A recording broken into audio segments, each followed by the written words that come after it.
रहमतुल्लाहि व बरकातुहू।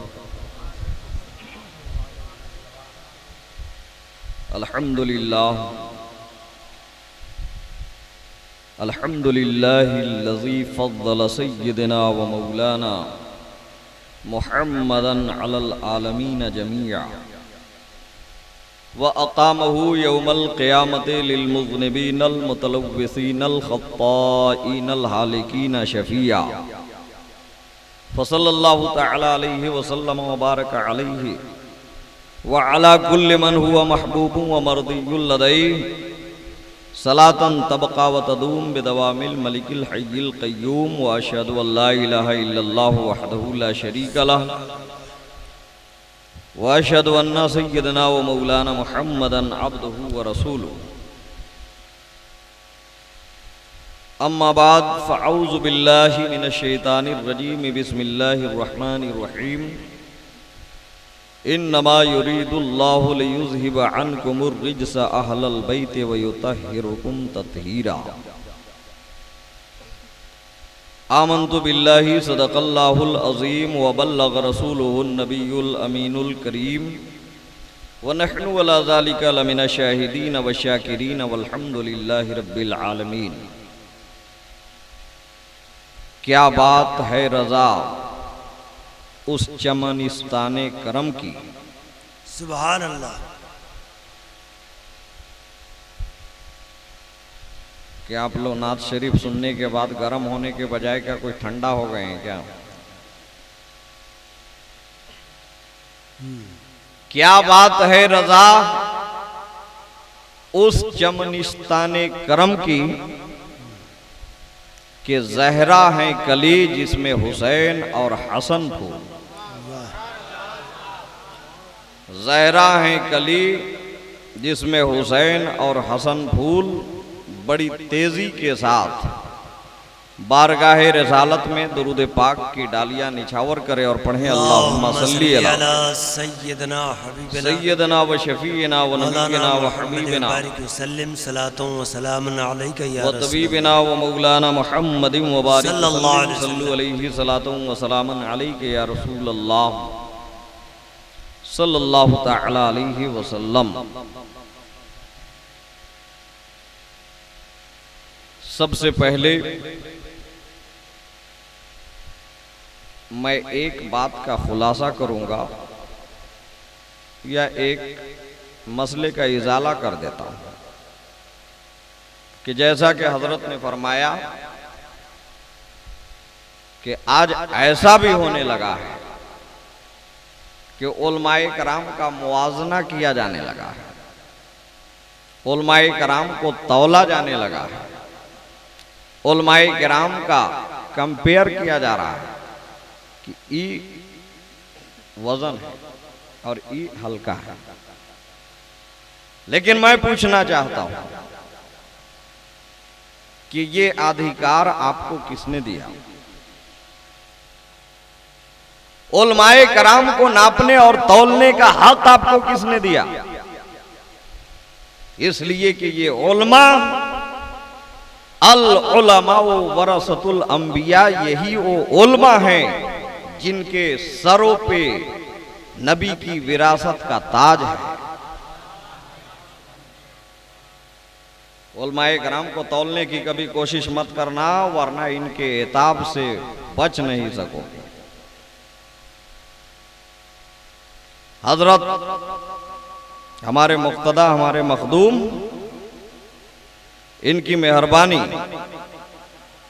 इनकी हौसला अफजाई कि जो बड़े ही नाज बरदारी के साथ इस माइक को हमारे हवाले करते हैं, वरना हकीकत तो ये है कि हजरत अल्लामा यूसुफ साहब क़िबला रज़वी हम इनके कदम से निकले हुए जर्रात के भी बराबर नहीं हैं।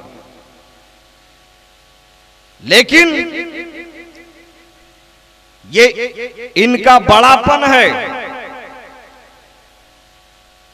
ये इनकी दरिया दिली है कि एक अच्छे अलकाब से, अच्छे नाम और गुमान से हमको याद करते हैं। लेकिन आपको इसका हक नहीं है कि ये बड़ा है और ये छोटा है, ये ऐसन बड़ा और वो ऐसन बड़ा। मैं आपको एक बात बताऊंगा, ज़िम्नन मेरे दिमाग में आ गई है कि ओलमा में कुछ ऐसे हैं कि जो बुखारी और मुस्लिम को जुबानी भी पढ़ा देते हैं और सुना देते हैं। सुभान अल्लाह। तिरमिजी हो चाहे इब्ने माजा हो, उनको जुबानी याद है, लेकिन अगर माइक पे कुछ बोलने की बारी आती है तो वो अक्सर बोलने से गुरेज करते हैं। जैसे उमर नूरानी साहब के वालिद साहब को देखिए, अल्लामा तजम्मुल हुदा साहब जी, अशरफिया में वो इम्तिहान लेने जाते थे तो एक आला मुमतहिन की हैसियत से जाते थे, शेखुल हदीस की हैसियत से जाते थे। लेकिन अगर माइक पे उनको खाली जुम्मा के खुतबा पढ़ने के लिए दीजिए तो पैर इस तरह से कांपने लगता था। तो क्या उनकी आलमियत, उनके तफक्कुह, उनके इल्म में किसी को शक करने का हक है? हरगिज नहीं। इसलिए कि उलमा अगर आवाम को चाहे तो हुरूफे तहज्जी में 1 साल पढ़ा सकता है। इसलिए कि उलमा को अल्लाह ने ओ कुव्वत अता फरमाई है, वो इल्म से नवाजा है। जैसा कि जो बात हमको ज़िम्नन याद आ गई, मैं बताना चाहूंगा कि एक हजरत थे जो इल्मे मुस्तफ़ा सीख कर अपने गांव तशरीफ लाए, तो वो कुछ खिताब में यानी तकरीर करने में ज़्यादा दिलचस्पी नहीं रखते थे। तो गांव वालों की ये ख्वाहिश, और वो एक बड़े घराने के थे, तो गांव के बड़े बड़े लोग जमा हुए, बोले फलाने साहब का बच्चा जो है तो फलाने मदरसे से पढ़ के दस्तार बांध के इल्म हासिल करके आया हुआ है, आइए उससे आज कुछ तकरीर करवाइए। मस्जिद में जुम्मे का दिन आया, जुम्मा से पहले सदर जाकर के कह दिया कि हजरत आप इल्मे दीन हासिल करके, फरागत हासिल करके आप गांव आए हैं, आज के जुम्मा में आप ही को तकरीर करनी है। अब जब एक आलिम हो, एक हाफिज हो, एक कारी हो, एक दीन का मुबल्लिग हो, जब उससे आवाम कुछ इस्लाह के लिए, कुछ कहने के लिए कहे तो इनकार करने के लिए नहीं बनता है। कहा कि ठीक है हम तकरीर करेंगे, लेकिन तकरीर से उनको कुछ खास दिलचस्पी नहीं थी। लेकिन आवाम का दबाव था, आप करते भी तो क्या करते, इधर से अब्बा भी बोलते थे कि नहीं हाँ बेटा आज आपको तकरीर करनी है, सदर साहब भी कहे। कहा कि ठीक है करूंगा। अजान हुई, लोग जुम्मा के लिए इकट्ठा हुए मस्जिद में, हजरत को माइक थमा दिया गया कि हजरत तकरीर कीजिए। तो हजरत अगरचे तकरीर नहीं करते थे, लेकिन बुखारी और मुस्लिम के आलिम थे, हदीस के आलिम थे, कुरान के आलिम थे, इल्मे दीने मुस्तफा को जानने वाले थे। तो जब इतना जानने वाला अगर कोई अपना इतना इल्म अपने सीने में रखता हो, तो क्या आवाम को कुछ पढ़ा लिखा करके समझा बुझा के भगा नहीं सकता? जब जुम्मे का वक्त आया, तकरीर करने की बारी आई, तो उन्होंने पढ़ा नहमदुहु व नुसल्ली अला रसूलिहिल करीम। ऐ लोगों, क्या आप कुछ समझे? खाली खुतबा पढ़े उन्होंने, इतना आता था, इतना बोलने की सलाहियत थी, इतना बोलते थे। खुतबा पढ़े नहमदुहु व नुसल्ली अला रसूलिहिल करीम, और मजमे आम से खिताब किया और पूछा कि मैंने खुतबा पढ़ा कि आपने समझा? तो मजमे के सभी लोग कहने लगे कि हाँ हमने समझे, आगे इरशाद। तो हजरत कहे कि आप अच्छी तरह समझ गए ना? तो सभी लोग बोले हाँ हाँ हाँ हाँ। तो कहे कि ठीक है, जब आप इतना समझ लिए तो इसी पे अमल करते रहिए, आपका बेड़ा पार हो जाएगा। वमा अलैना इल्लल बलाग व आखिरु दवाना अनिल हम्दुलिल्लाह। आप समझ गए तो इसी पे अमल कीजिए। अब गांव वाले तो लाजवाब होकर के निकल गए मस्जिद से, जुम्मा की नमाज हुई, जुम्मा पढ़े और पढ़ने के बाद चले गए। लेकिन सबके दिलों में ये हसरत बाकी रह गई कि ये हम लोगों को बुड़बक बना दिया।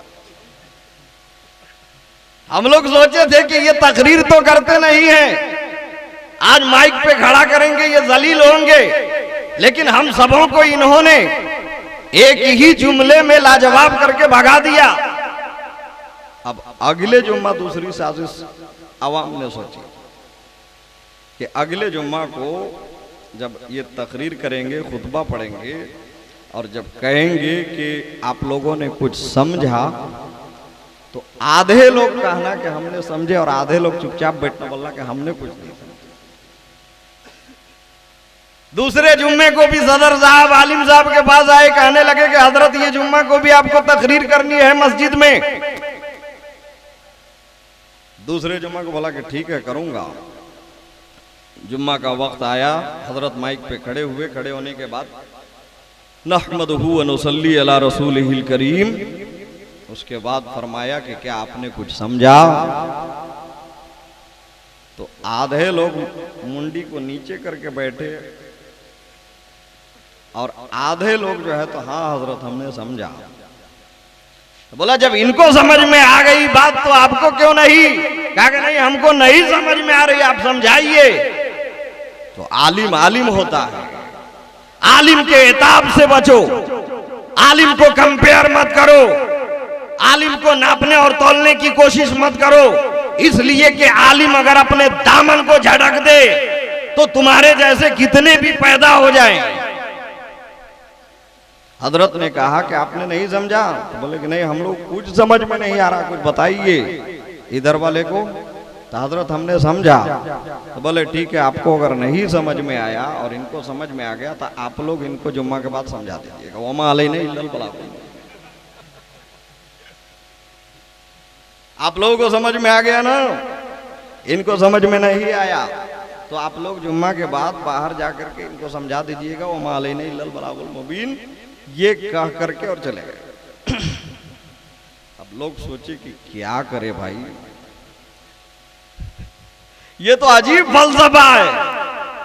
हम लोगों ने सोचा कि आलिम साहब को जाल में फांस दें, लेकिन ये तो हम ही को। दूसरे जुम्मे के दिन फिर जुम्मा से जब फारिग हुए लोग अपने अपने घर गए तो फिर लोगों ने एक साजिश बनाई और कहा कि पहला दिन हम लोगों ने कह दिया कि हमने समझ लिया, तो उन्होंने तकरीर वहीं पे ख़त्म कर दी कि वैसी पे अमल करो। दूसरे दिन आधे लोग कहे तो कहने लगे कि तुम ही लोग इनको समझा दो। अब ये जुम्मा को अगर बोलेंगे कि आपने कुछ समझा तो कोई मत बोलना कि हमने समझा, सब बोलना कि हम कुछ ही नहीं समझे, हजरत समझाइए। तीसरा जुम्मा आया, आने के बाद हजरत ने कुर्सी खिताबत पे जलवा अफरोज हुए। अफरोज होने के बाद यही खुतबा पढ़ा, नहमदुहु व नुसल्ली अला रसूलिहिल करीम, और आवाम से मुखातब होकर के कहा कि क्या आपने कुछ समझा? तो उस दिन सब मुंडी को नीचे झुकाए हुए बैठे। हजरत कुछ बताइए, हम कुछ नहीं समझे। हजरत ने भीड़ पड़ा, नहमदुहु व नुसल्ली अला रसूलिहिल करीम, क्या आपने कुछ समझा? कहते हैं कि नहीं समझा, आप समझाइए। तो कहते हैं कि बड़े नादान मालूम होते हो, जब मैंने पहले जुम्मे के दिन यही खुतबा पढ़ा था तो तुम लोगों ने कहा था कि हमने सबों ने समझ लिया, और फिर दूसरे जुम्मे को हमने पूछा तो आधे कह रहे हो कि हमने समझे और आधे कह रहे हो कि हमने नहीं समझे, और फिर तीसरे जुम्मे को हम पूछ रहे हैं तो सभी कह रहे हो कि हम लोग कोई नहीं समझे। तो तुमको खुदा समझे और तुमको खुदा समझाए, वमा अलैना इल्लल बलागुल मुबीन। पहला दिन सबको समझ में आ जाता है, दूसरे जुम्मा को आधे को समझ में आता है को नहीं, और तीसरे को कोई किसी को समझ में नहीं आता है। तो तुम्हारे ज़हन और दिमाग को अल्लाह ही समझाए, वमा अलैना इल्लल बलागुल मुबीन कह करके चले गए। तो उलमा से उलझने की कोशिश मत करो, उलमा से पंगा लेने की कोशिश मत करो। उलमाए कराम के सरों पे अल उलमा वरसतुल अंबिया का ताजे करामत है, इनकी कदर करो, इनसे गुर्बत हासिल करो, इनसे कुछ सीखो, इनको इनको नजराना दो, इनसे नजदीकियां बनाओ और इनसे दुआओं के लिए इल्तिजा करो। अगर ये दुआ कर देंगे तो यकीनन आपकी दुनिया भी आबाद हो जाएगी और फिर आखिरत भी आपकी आबाद हो जाएगी। खुतबे के बाद मैंने जो आयत करीमा तिलावत की, कल मैंने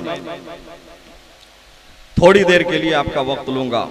सोचा था कि कुछ तारीख़ करबला होगा, लेकिन नातखानी का दौरा इतना लंबा हो जा रहा है कि कुछ बोलने बताने का चांस ही नहीं मिल रहा और टाइम हो जा रहा है। फिर अब आखिर कितने देर आप बैठेंगे?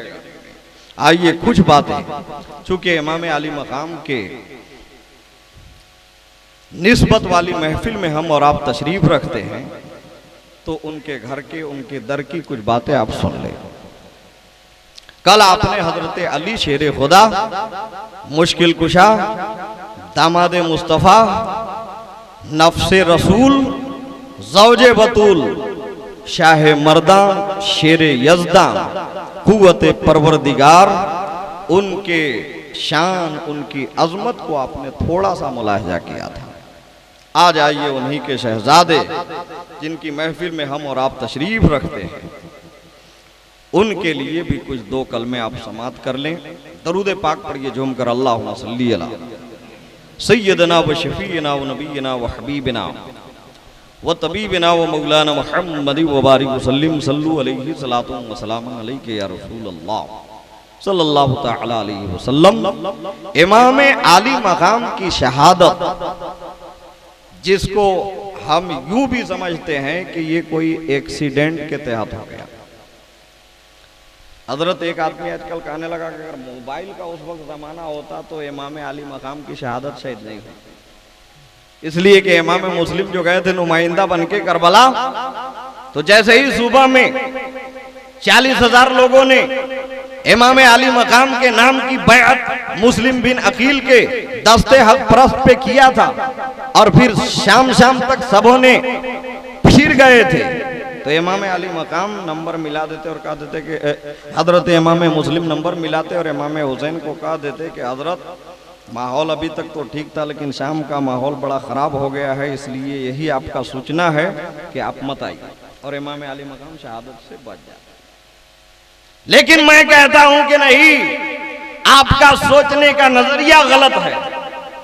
आप तारीख़ करबला को जानते नहीं हैं, आप किताबों से वाबिस्ता नहीं हैं, इसलिए कि इमाम आली मकाम की शहादत कोई एक्सीडेंट और सानिया और हादसा के तहत नहीं हुई है, बल्कि सब जानबूझकर,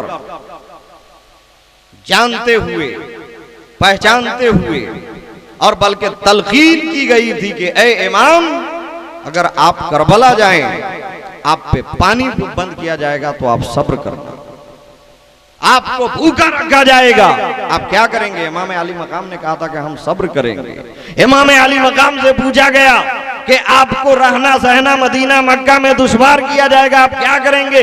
इमाम आली मकाम ने कहा था कि हम सब्र करेंगे।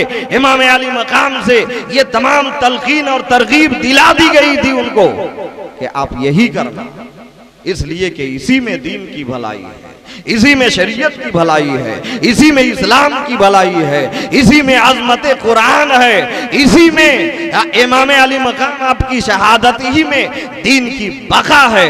ऐसा ही करना। इमाम आली मकाम की शहादत अचानक एक एक्सीडेंट और हादसा और सानिया के तहत नहीं हुई थी, इसलिए कि इमाम आली मकाम जब पैदा हुए तो पैदा होने के बाद हजरत जिब्रील अमीन सरकार की बारगाह में तशरीफ लाए।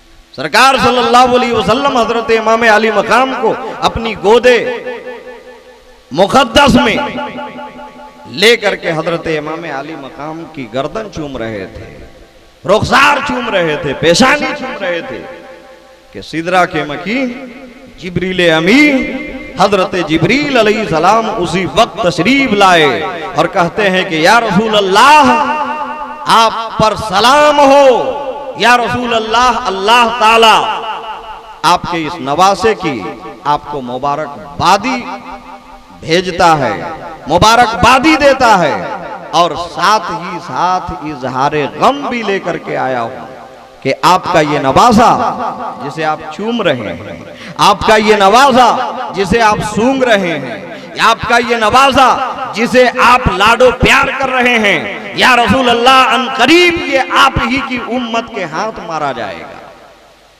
अनकरीब ये आपका नवाजा आप ही की उम्मत के हाथों शहीद किया जाएगा। तो इमाम आली मकाम की शहादत अगरचे हुई 55 साल के बाद, लेकिन उनकी शहादत की खबर उनके पैदाइश के साथ ही आम हो चुकी थी।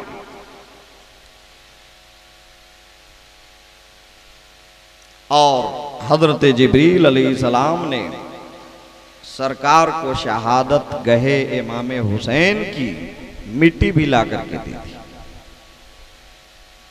हजरत जिब्रील ने वो मिट्टी जहां इमाम अली मकाम शहीद होने वाले थे, उस जाए शहादत की मिट्टी सरकार की बारगाह में दिया।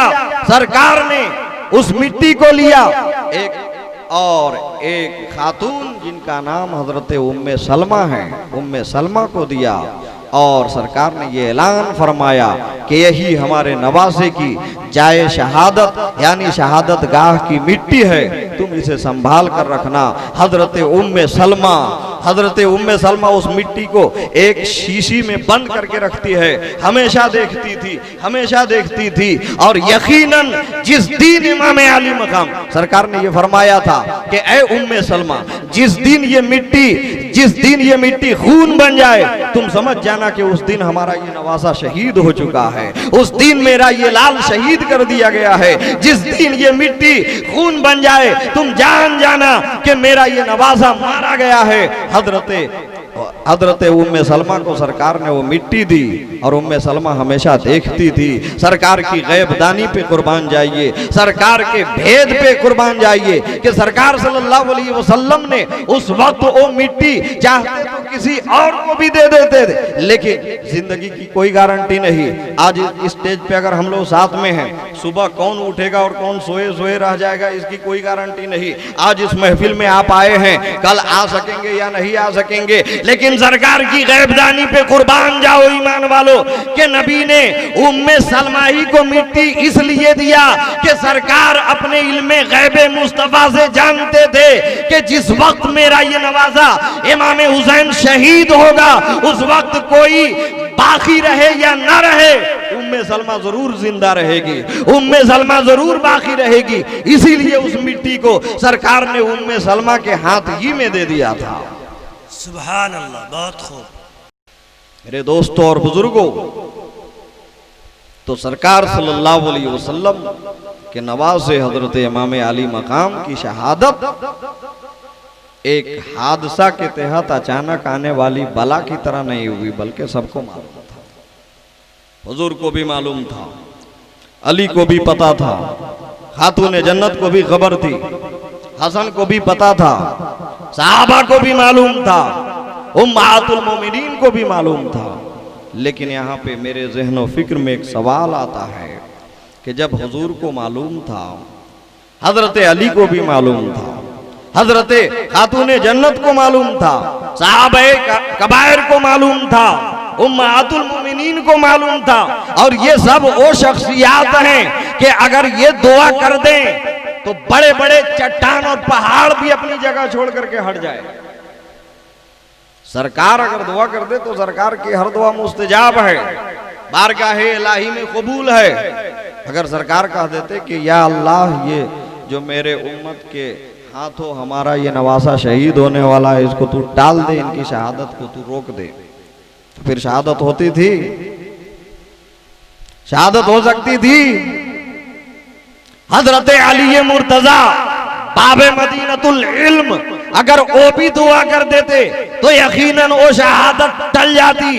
खातून जन्नत फातिमा ज़हरा, जिनके सजदे को सलाम, कि अगर वो खातून जन्नत के जो रात में सजदा करती थी तो एक ही सजदा करती थी कि रात खत्म हो जाती थी, तो हजरत खातून जन्नत बारगाहे इलाही में ये अर्ज गुजार होती थी कि ऐ अल्लाह, तू कैसी छोटी छोटी रातें बनाई है कि तेरी फातिमा 2 रकात नमाज अदा नहीं कर पाती कि तेरी रात खत्म हो जाती है। अगर खातून जन्नत दुआ कर देती तो भी शहादत टल जाती थी, सहाबा इकराम दुआ कर देते थे तो भी ये मुसीबत टल जाती थी, उम्महातुल मोमिनीन दुआएं कर देते थे तो भी टल जाती थी। लेकिन किसी ने दुआ नहीं की। आखिर दुआ क्यों नहीं की? इसलिए दुआ नहीं की सरकार ने, इसलिए दुआ नहीं की हजरत अली ने ये शहादत टलने की, इसलिए दुआ नहीं की हजरत फातिमा ने ये शहादत दूर होने की, इसलिए दुआ नहीं की सहाबाए कराम की मुकद्दस जमात ने के इसलिए नहीं दुआ की कि अगर आज दुआ कर दिया जाए तो ये शहादत तो टल जाएगी, लेकिन कल यजीद पलीद इस्लाम को दागदार करने लगेगा, तो आज अगर दुआ करके इमाम अली मकाम को बचा लिया जाएगा और कल इस्लाम के चेहरे को बिगाड़ने की कोशिश करेगा शामी यजीद, तो उस वक्त इस्लाम को कौन बचाएगा? कुरान की हुर्मत को कौन बचाएगा? इस्लाम की अजमत को कौन बचाएगा? यही वजह थी कि हजरत अली भी जानते थे, हजरत हुजूर करीम भी जानते थे, नबी करीम भी जानते थे, फातिमा भी जानती थी, सहाबा के मुकद्दस जमातें भी जानती थी कि हुजूर के ये नवासे करबला के मैदान में शहीद होंगे, लेकिन किसी ने भी उनके बचाव के लिए दुआ नहीं की।